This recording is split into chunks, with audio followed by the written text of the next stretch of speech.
Hello,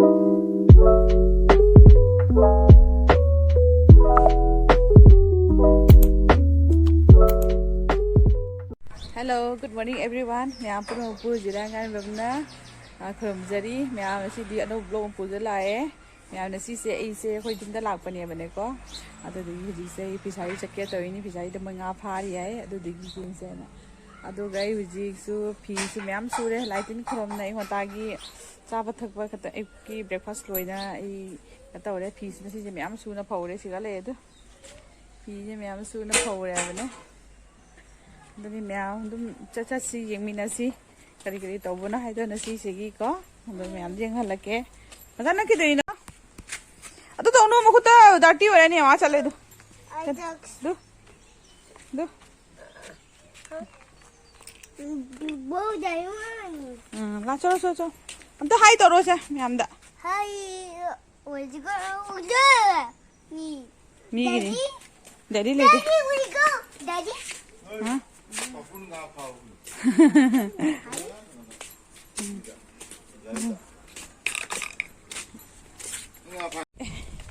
Yumdagi thogay ni imai cha koi ni se hoji ma da fishery da nga phari na haibado oh lahan ke no numita igai numita pupu da le aha lagtri papa oi bani au pai dali le bedo ado do ko kun ni ka amu khagna papa la abai na hangi bane ado do ye lagtri na Jadi mea dum yengminasi ko kari kari tau ya da ye khoi se sali ni fishery da hai macha di hai macha hai macha ma hai mama hai dum hai mama la mama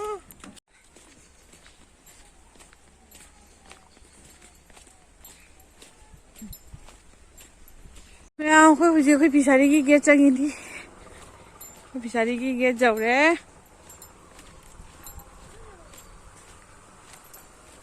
na ko Barbie si sigale me hi Barbie nang ke dami siga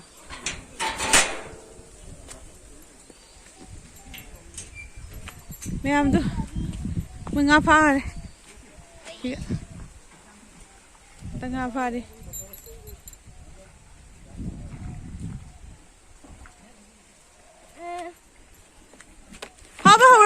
Papa uraba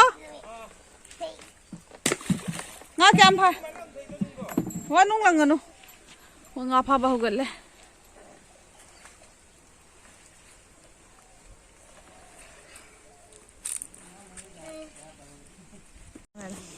Hello ma'am papa na nga phari papa na pai ate di ki hadu papa na pai kadra hada fishery je du si jam kan na sit lia ba ne ing su ing si kan na sit man gi da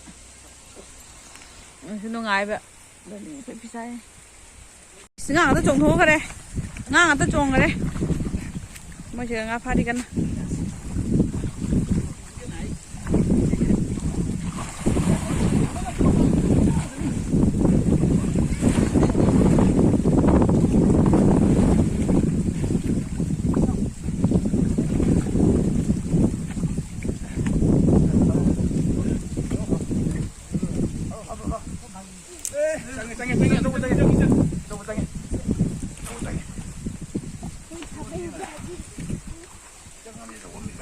nga ka pha le me hai ase ke nga no mega ni ai mega ma pha le ha ta ta ta pukalo jenge hapu bag subuda au na mega ase ngasi oh se ai di ya le oh sigale ngasi nga jawon pha le ngasi nga jawon pha le oh sigale ole se na mega se na ngasi hey ka hapu hai ka hapu bucket cái hai bậc cái na oh vậy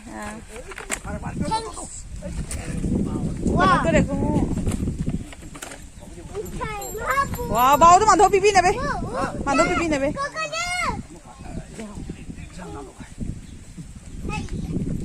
ngasin ama kagka pare. Ah. Ha? Ai video ni. Kai na mong nga phai jeng lai ba. Ko hap chal le. Ngasin ani sure.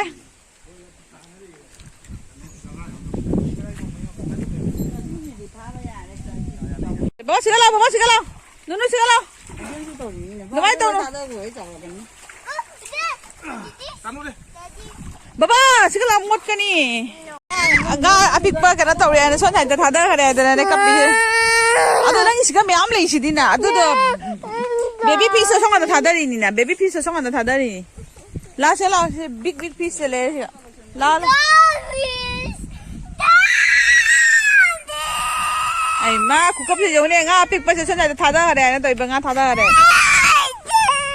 Ngapai changi. Sisinga am hugale.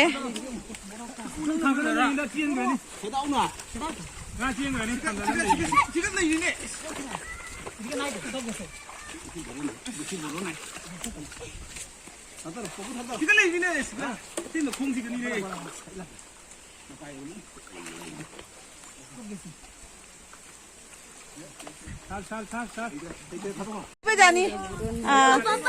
Ada nggak? Kayak nggak ada taton? Oh ngasih nggak pare?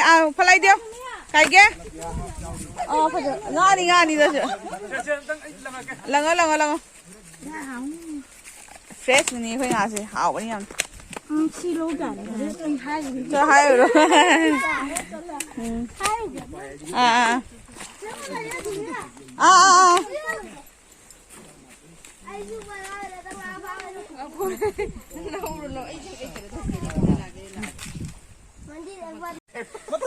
Nãy giờ khơi ngapai chồng pha đấy, giờ là tao nó ta cái đi đâu chính chứ lo, ta cái đi tao toàn, ngapai chồng mà chỉ cái này đấy, ngapai chồng pha đấy,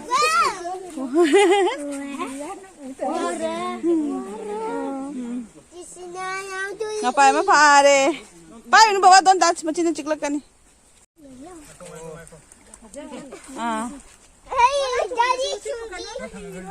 nga thằng hao, không mà chỉ mà tôi cái im khăng để tôi cầm máy hình nói.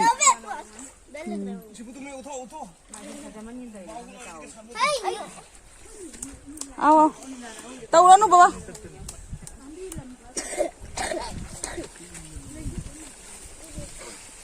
Chỉ mà nó thì lâu nè dia phải giờ kalau rồi tiêu anh đã hai rồi cả.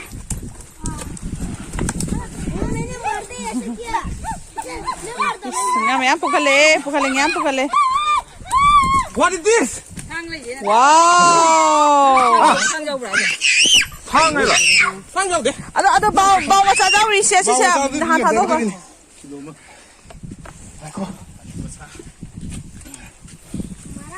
Mẹ bữa ngang lâu nó cho nó lôi rồi cái sẽ tăng ai hiểu đấy. Cái này? Ngapai. Ngapai itu please datang loh. Atau